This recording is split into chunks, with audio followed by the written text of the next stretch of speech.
Hey now folks, my name is Nick, this is Board Game Brawl, and today we're taking a look at a very interesting and unique game that is currently seeking funding on Kickstarter. As a matter of fact, I think at the time of my recording of this video, it is already met its funding goal, but it's still seeking more funding for more stretch goals and such.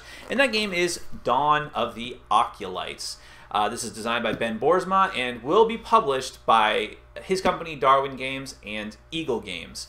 Now, this is a unique game in this, not just because of the theme, but because it is a miniatures war game in a board game box. Essentially, this is like a compacted down miniatures game, which is going to appeal to a lot of people. A lot of people don't want to deal with the huge nonsense of a big miniatures game like Warhammer or War Machine, although I like War Machine.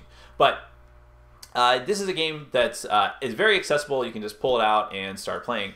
And, well, I'm not getting to my review part of this yet. But anyways, the theme of this game is basically you're playing these one of these two races, at least in the version of the game that I have, that are just evolving. They're just up on 2 feet and forming tribes. And you can see from the box there are these very odd creatures called the Occulites that have like just an eye stalk, but they can use weapons and such like that. It's a very unique theme, very unique miniatures that illustrate these characters.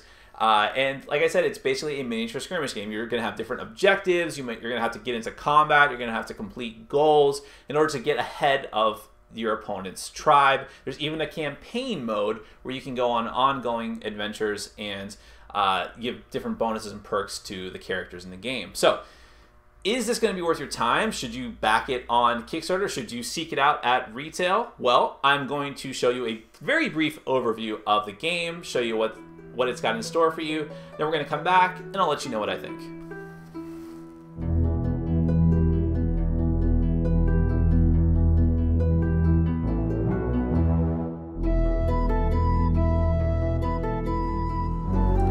Alright, so I'm just going to give you a brief overview of Dawn, Rise of the Occulites, just to let you know if this might be something that you're interested in if you want to back it on Kickstarter or buy it when it comes to retail. Now, something important that I need to stress here is that these are all prototype components. What that means is that this is not exactly what the final game is going to look like, and possibly not what it's going to play like as far as the rules. When it gets down to the final stages, a few things might change. Now, having said that, what I will say is that as far as prototypes go, and I've seen quite a few for different Kickstarter projects, these are really, really good for prototype components. So my guess is that the final version will have really, really nice components. But nevertheless, take everything that you see in all the rules that I say with a grain of salt, because, as always, things can change. Now, I just want to show you a little bit about the setup here. First is that you're going to have a big sort of battle map that you're going to lay out first, and this is a hex-based map. This is a miniatures game, and you're each going to have a different faction represented by miniatures that you're going to control. This game is for 2 to 4 players. I've played it with 2 players because those are the 2 factions that I have. I think if you're doing it with 4 players, you may play on teams, or there's possibly other factions that you could play as. You're also going to have terrain that you're going to lay out on the map that can have different effects depending on what terrain that you use. And there are specific rules for laying those out at the beginning between the opponents. And finally, there's all kinds of other little things that we'll get to in a second, such as sun gems. And again, these are not final components.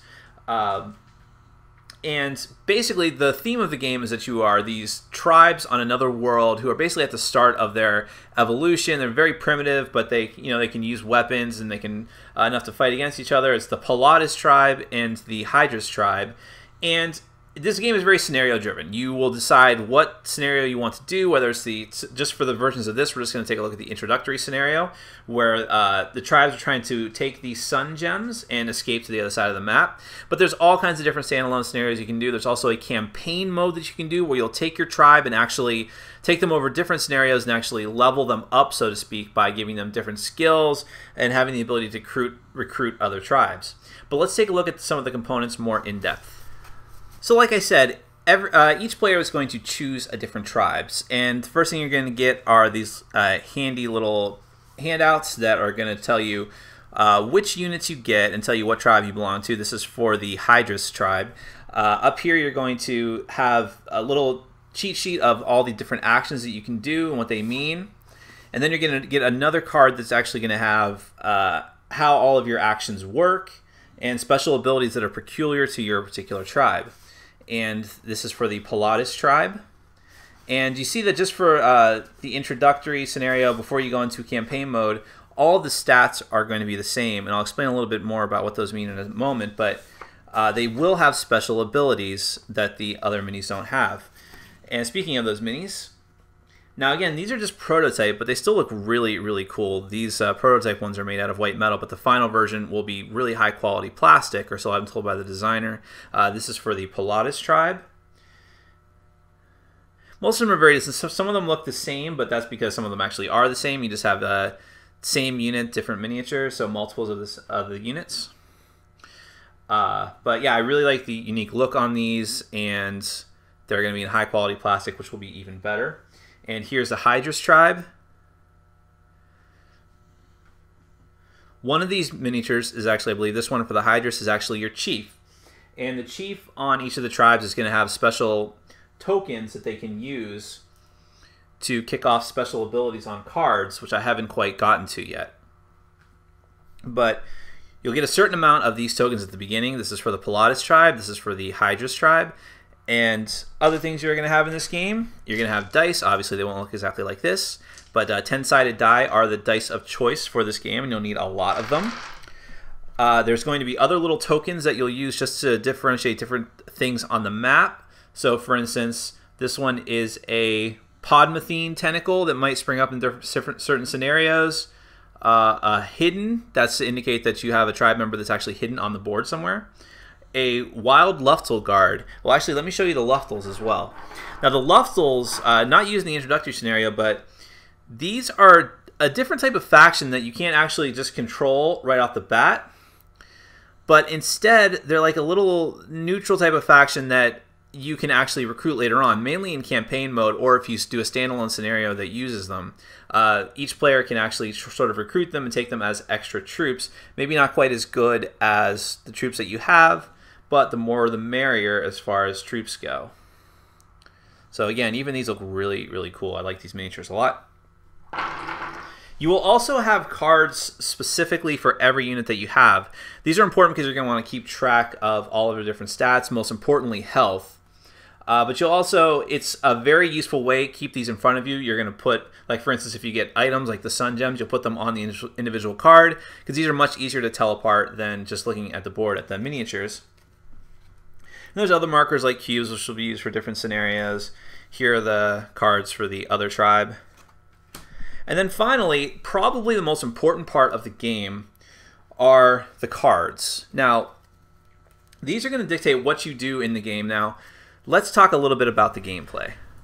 The natural selection deck is pretty much the core of Dawn. It's basically what you're going to, it dictates what you're going to do on your turn with your models. So every player is going to start with 7 cards, and at the start of your turn, you're going to use one of the cards from your hand to determine how many models you're going to activate. You see, there's a lot of stuff on this card because cards can be used for different things. But at the start of your turn, you're just going to look at this over here, which says activate blank. It could be any number I've seen from 1 to 3. But basically, that's how many models you're going to get a chance to activate. Maybe no, it is 1 to 3. Okay.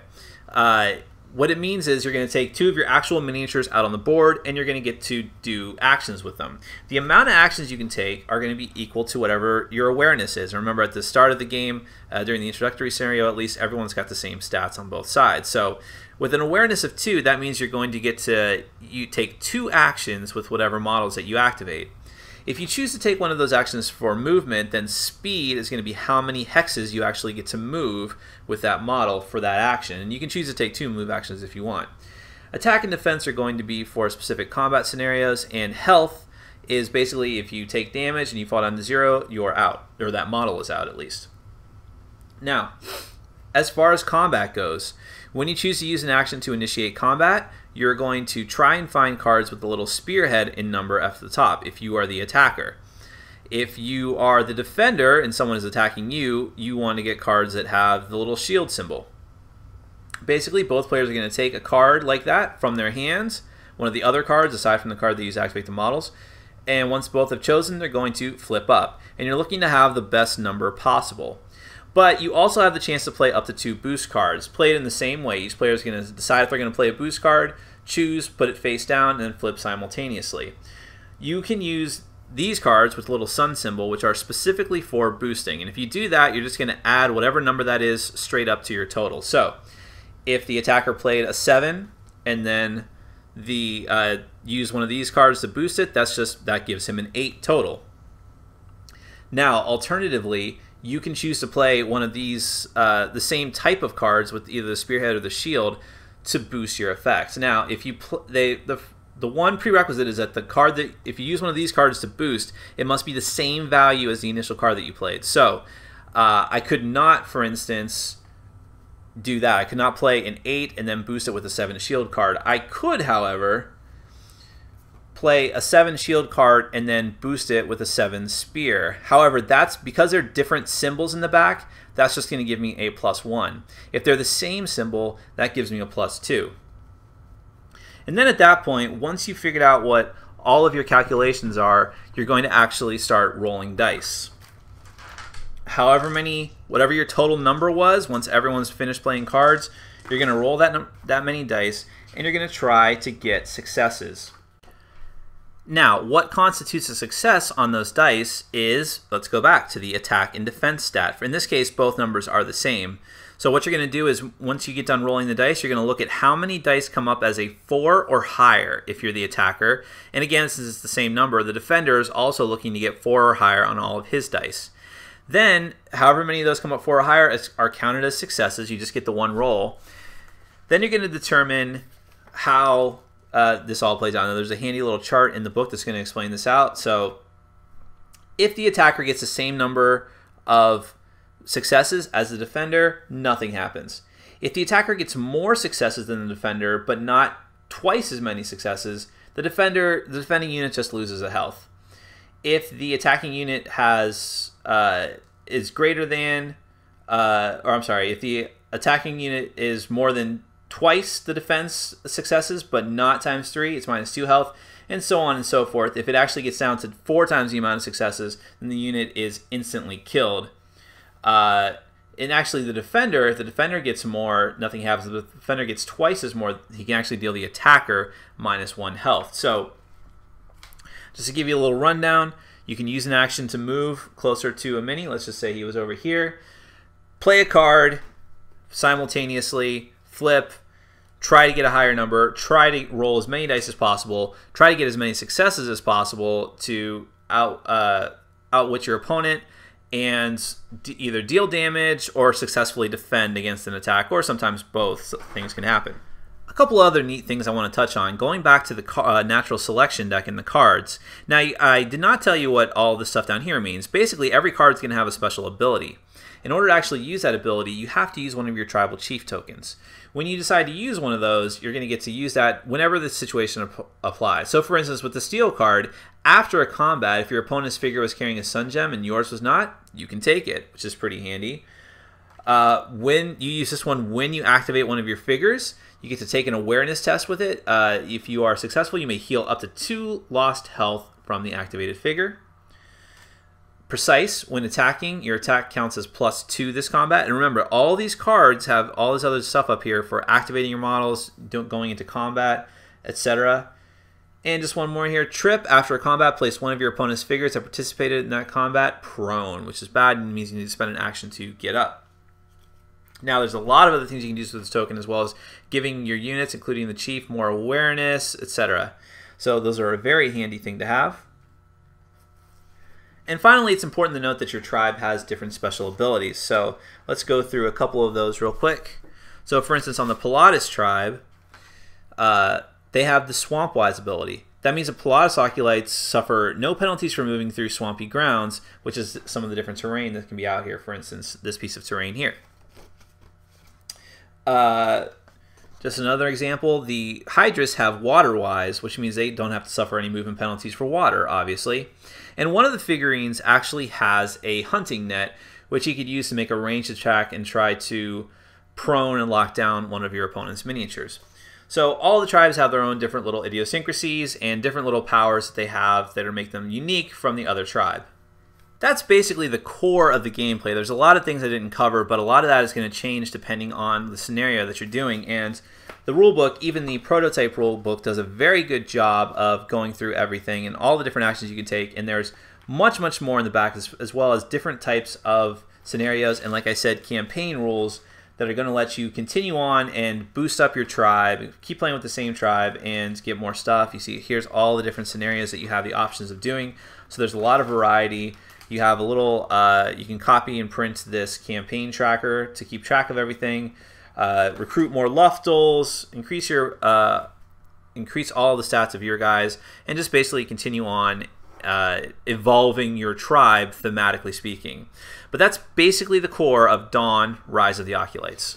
So that's Dawn, Rise of the Occulites. And like I said at the beginning, I was making it a point to say this over and over because I do think so. This is a very interesting and very unique game amongst other games. I think that even if you're a miniatures gamer who's into like heavy stuff like Warhammer, you're going to give this one a look because it's just got such a unique aesthetic to it and backstory.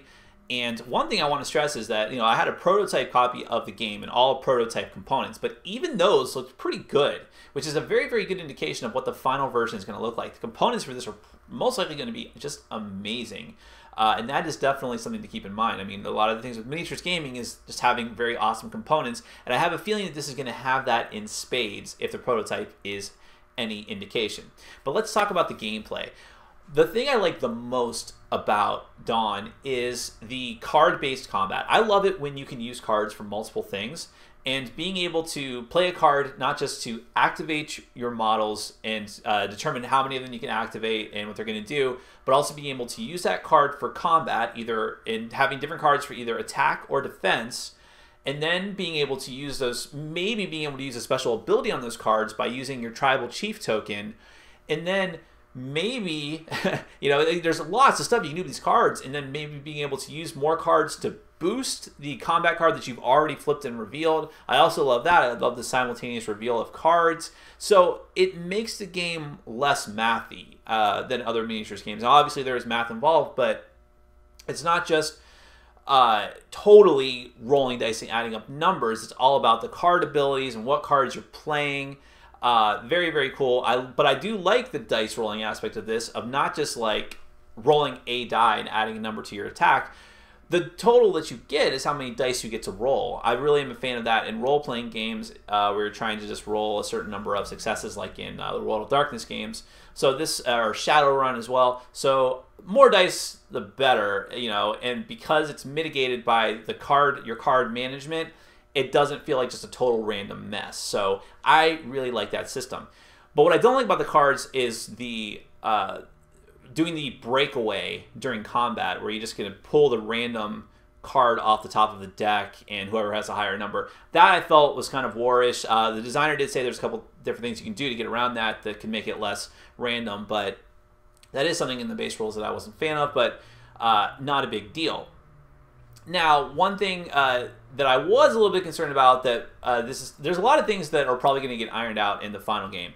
So, for instance, it's very hard to tell the different types of models apart, not just from their abilities that they have, but from their actual little miniature figures. Now, obviously, in the final game, those miniature figures are going to be plastic, and they'll look much more distinct, and you can also paint them, which is something that a lot of people will probably want to get this game for, is just to paint the awesome-looking miniatures, because they are awesome.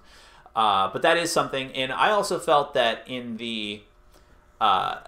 especially in the introductory scenario, I played an introductory scenario, and I played just a standalone game using different type of stuff, like being able to recruit the Luftals and being able to get other varied abilities.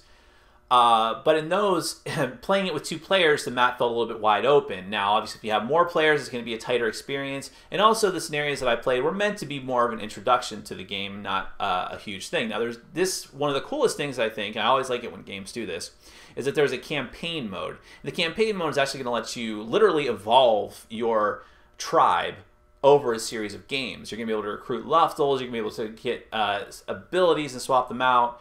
I think that's I think that's a really, really interesting thing. I just did not have time to do, but it's there. And even in this prototype form, it seems very, very interesting. The final versions and how they're going to work all that out is probably going to be very, very cool. So I think the most telling thing for me is that I'm not a huge miniatures war gamer. I'm slowly getting into War Machine, and I have a lot of games like Zombicide that have a lot of miniatures, but don't have the feel or aesthetic of an actual miniatures game, tactical miniature skirmish game. But I like this, and I think it's because it's very accessible.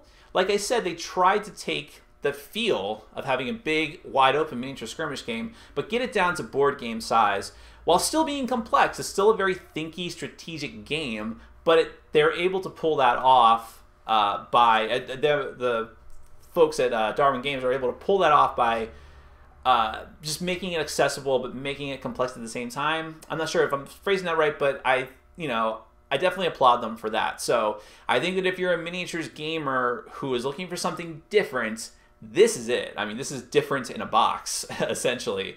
And I think that even if you're someone who's not really into miniatures gaming, but you want to see what it's all about, this is something to consider. I can see this as the kind of game, I wouldn't call it a family game, but I would call it a game that if you are the gamer in your family that's trying to get other family members, maybe younger family members, into the heavier miniatures games like War Machine or Warhammer, try it out. I mean, I think it's definitely unique, and I think that the theme is good, and I think that the theme is very accessible. So I give it a thumbs up, and if it's something that you think you're interested in, like I said, the campaign is ongoing on Kickstarter right now. I'm going to have a link floating around here somewhere and also underneath this video so you can check it out if you're interested.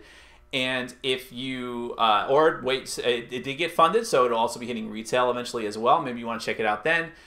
But in any case, that is Dawn, Rise of the Occulites from Darwin Games and Eagle Games. And my name is Nick. This has been Board Game Brawl. And I remind you to get out there and game every day and in every way. Take care.